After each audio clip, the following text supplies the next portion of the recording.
Intern. She was murdered July 6, 1997, execution style.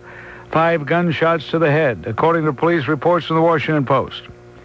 This was during the pre-trial publicity surrounding the Paula Jones lawsuit against the president, and a few days before Newsweek's Michael Isikoff had dropped hints that a former White House staffer was about to go public with her story of sexual harassment at the White House. Mahoney worked in Secretary of Labor Alexis Herman's office, who recently had an independent counsel appointed by Attorney General Janet Reno because of alleged fraud. Fellow White House intern Monica Lewinsky was alleged to have said on one of her taped conversations with Linda Tripp that while speaking to Vernon Jordan, she told him she didn't want to end up like Mahoney. Quote, "I don't want to end up like Mary Mahoney," unquote. Name number 2, Vincent Foster. You all know about him. Former White House counsel, found dead of a gunshot wound to the head, ruled a suicide, had significant knowledge of the Clinton financial, political, and personal affairs, served them as legal consultant on some of their alleged scandals. Here's a name probably not known to many of you, C. Victor Razor II. Former National Finance co-chairman of Clinton for president, along with his son Montgomery, died in a suspicious private plane crash in Alaska, July 30th, 1992. He got caught up in some of the shenanigans in the campaign, soured on Clinton, became a potential leak and a big threat to Clinton's presidency. And authorities termed his death, or the plane crash, suspicious. Herschel Friday, Clinton fundraiser's plane exploded. Paul Tully, Democrat National Committee political director, found dead in a Little Rock hotel room. No cause was ever determined. No autopsy was allowed. Tully was a key member of the damage control squad and came up with some of the Clinton strategies. By the way, he was only 48 years old. Ed Willey, Clinton fundraiser, found in the woods in Virginia with a gunshot wound to the head, ruled a suicide. He was the husband of Kathleen Willey, who claimed on 60 Minutes TV show that President Clinton groped her in the Oval Office of the White House when she went in desperation because of their financial crises, asking him for a paying job. We'll take a brief time out, a quick break, and then we'll continue with our list of suspicious deaths. Delinquent $81,000 Bill Clinton owed for that work. He was gunned down at a deserted intersection, his house rifled with only his file box of documents missing. And by the way, ladies and gentlemen, as incredible as some of these may sound to you, I assure you, if you check out what I'm telling you, you will find these events did happen. Now we come to the name James Brunch, reported to have possessed a little black book of people who visited prostitutes. He died of a gunshot, which was ruled a suicide. James Wilson, former Washington, D.C. council member with ties to Whitewater, died of a very suspicious hanging suicide.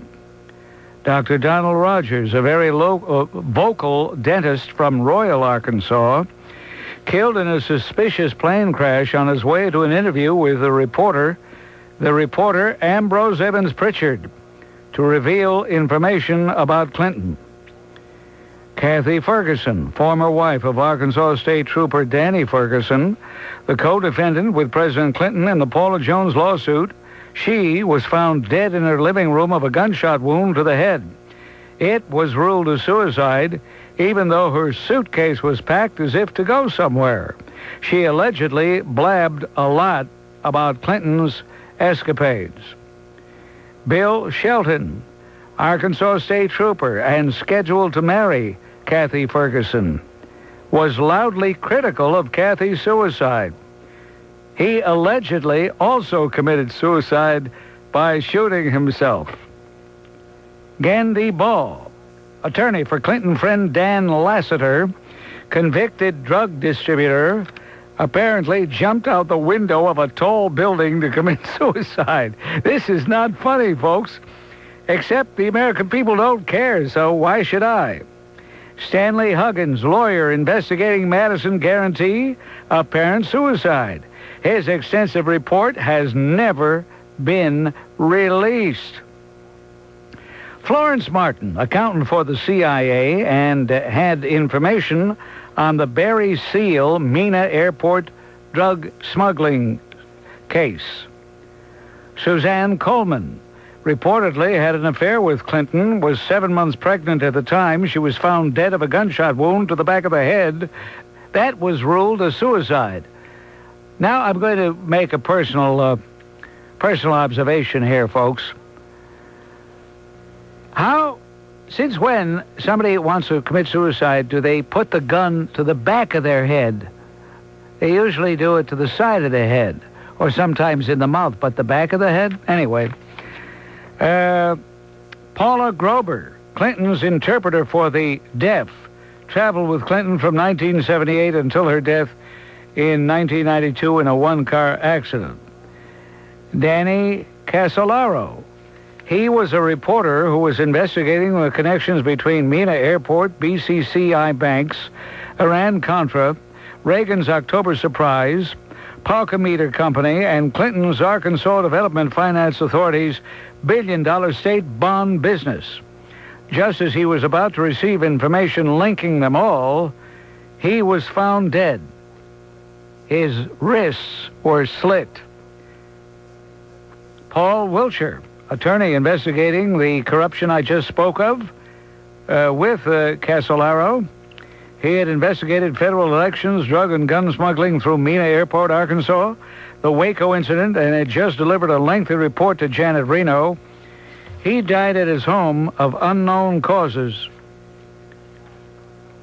We continue. John Parnell Walker, senior investigation specialist in the RTC's Washington office, investigating the Madison Guarantee savings scandal of Jim McDougal and Clinton fame. He mysteriously fell to his death from the Lincoln Towers apartment balcony. We're going to take a brief time out, and then we'll continue. Ladies and gentlemen, I don't mean to laugh here, but the more you read this stuff, all these people suffering these incredible, quote, accidents, or having an epidemic of, quote, suicides, and no investigation? Well, we'll continue in just a moment.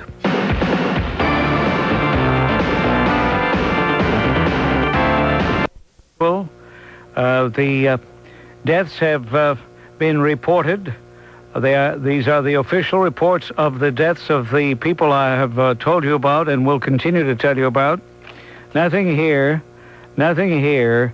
is unverifiable. Every single word I'm telling you is absolutely impeachable.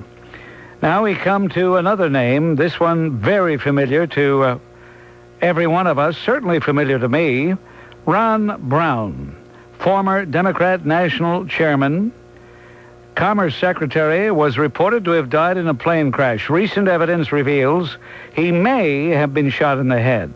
He was being investigated by a special investigator and was about to be indicted with 54 others.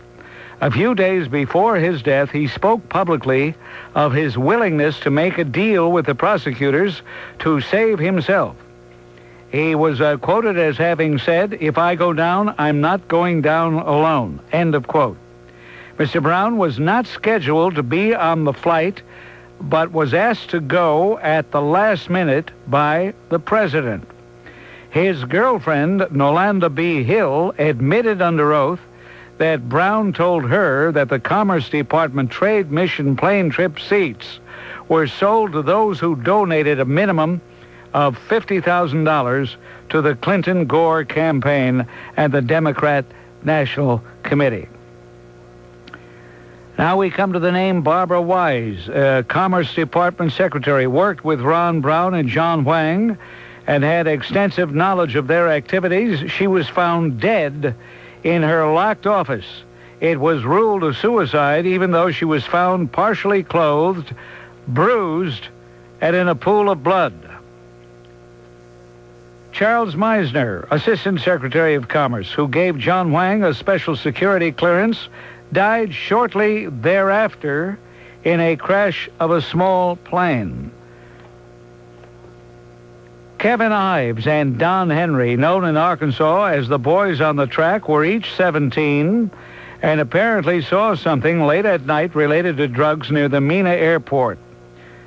Officially ruled accidental deaths by Clinton appointee medical examiner Fahmy Malak, who also cleared Clinton's mother of 2 deaths and who once even declared that a decapitated man had died of natural causes. Clinton defended his decision as a mere symptom of overwork. Clinton vouched for Malak in the Ives and Henry deaths and gave Malak a raise even though the evidence showed that the boys died before being placed on the tracks. One of a crushed skull and the other of a knife wound in the back. Cover-up by law enforcement officials has been alleged, and the controversy still swirls around them to this day. 6 local people came forward independently, each claiming to have some special knowledge about the deaths. All were slain before their testimony could do any good before the grand jury. And here they are. Keith Coney had information on the Ives and Henry deaths. He'd been slashed in the neck and was fleeing for his life when his motorcycle slammed into the back of a truck. Police ruled it a traffic fatality. Keith McCaskill had information on the Ives and Henry deaths. He was stabbed to death 113 times. He knew previously that he was doomed and told his family and friends goodbye. Gregory Collins had information on Ives and Henry deaths. He died of a gunshot wound to the head. Have you had enough? You haven't? Okay, we'll continue and conclude. But right now, we step aside for this quick break. He was tortured. His mutilated body was found. He had been shot and burned in a dumpster. I mean, they really wanted to get rid of that guy. James Milam had information on the Ives and Henry deaths. He was decapitated. The coroner, this is the one I was telling you about, ruled his death due to natural causes. And when they wanted to fire the coroner, Bill Clinton, whose mother had been cleared in 2 suspicious deaths, Bill Clinton said that the reason the coroner said that natural causes was he was tired from overwork. Now we come to Jordan Kettleson. He had information on the Ives and Henry deaths. He was found shot in the front seat of his pickup truck, and that was ruled a suicide. Now we're finishing up here. We come to Dr. Stanley Hurd, the chairman of the National Chiropractic Healthcare Advisory Committee. He personally treated Clinton's mother, stepfather, and brother. He died in a rented small plane. Steve Dixon, attorney for Hurd, died in the same plane crash. John Hiller, video journalist and investigator, helped to produce the documentary Circle of Power and the Clinton Chronicles. He mysteriously died in a dentist chair for no apparent reason. Major General William Robertson, Colonel William Denzenberger, Colonel Robert Kelly, Specialist Gary Rhodes, Steve Willis, Robert Williams, Conway LeBeau, Todd McKeon, Sergeant Brian Haney, Sergeant Tim Sable, Major William Barkley, and Captain Scott Reynolds, all former Clinton bodyguards, dead. Gary Johnson, apartment neighbor of Jennifer Flowers, who claimed to have Clinton on video visiting Flowers, was beaten, left for dead, and his video confiscated. Barry Seal, his death was no accident. Hollywood made it into a movie. You might have seen the movie called Double Crossed.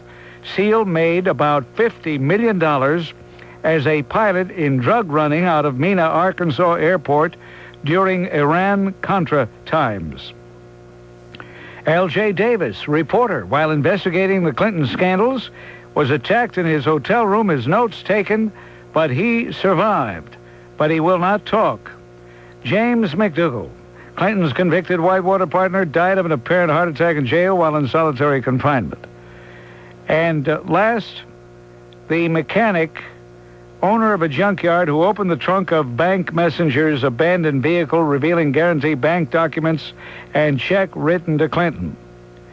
Now, here is the question.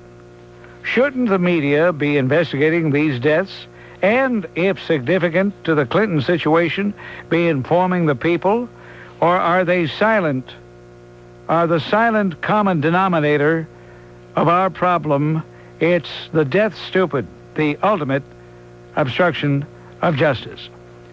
All right, ladies and gentlemen, there you have it. I hope it didn't get too tiring to listen to this. And I thank you for your attention. 1-800-321-8828. We'll get to those phones. Larry, you're on your car phone. Go right ahead.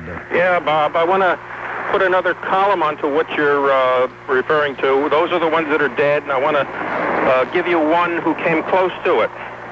And I'm going to use the name John Doe to protect his identity. He was, in 1996, supposed to be on a plane ride in Florida, and this guy was the one who broke the news that Vince Foster had received $2.7 million from a Switzerland controlled account and was put in a U.S. slush fund and was designated as a U.S. Treasury escrow account. After Vince Foster died, they found the account number in his wallet. And there were similar size transfers from Switzerland to be given to a lady that appeared on your show about 2 weeks ago, Pat Schroeder, another congressman. Huh. And when the news was threatened to break, all quickly announced their retirements. And Patsy Schroeder even had bumper stickers ready to for her re-election campaign. Now, why do you think Pat Schroeder did not run for another term in 1996? You say why? Yeah, why do you think she didn't? Well, because somebody might have brought this up, and the lower you stay as far as public exposure, the less investigation is conducted. All right, what might they have brought up which would have been politically embarrassing to Patricia Schroeder? Well, she was receiving money also, and it's in the neighborhood of $2 million from a Switzerland bank account. Well, now, why should Schroeder have been receiving this money? I really do not know. I mean, we're talking about a lot of stuff we don't know here, and I don't pretend to know everything. But this individual, John Doe... why are you not mentioning his name? Well, because he did, even though he was on the manifest and he had a ticket for the flight... Yes. He evidently had enough common sense because he was a CIA operative. And... Well, did he make the flight or not? He did not make the flight, and the plane crashed. The plane is ValueJet, and it crashed in Florida. Oh, that ValueJet crash that occurred quite some time ago now, a year and a half or so ago. That's right, but very shortly after that, I think within a matter of 3 to 4 months, we had the tragic 800 flight that crashed, and that seemed to obliterate any investigation into the ValueJet crash. That was on July 17th, the Flight 800, July 17th of 1996. Yes. Yeah, 1996. And Bob, I'd like to challenge you, even though I'm in the same book and the same page as you, I would like to challenge you for the title of the book. I know in the past you do not believe in conspiracies. The title of what book, sir? Well, the book that we both share, the book that we're both reading out of. And you have given definition in detail to the results which prove a conspiracy. And I ask you to reconsider and look at the possible conspiracy nature of what is going on at the top of our government. All right, Larry. Appreciate your call. Okay. Terry, that was Larry. We go now to Terry in Larchmont, New York. What's on your mind, Terry? Oh, this murder you guys are going to commit against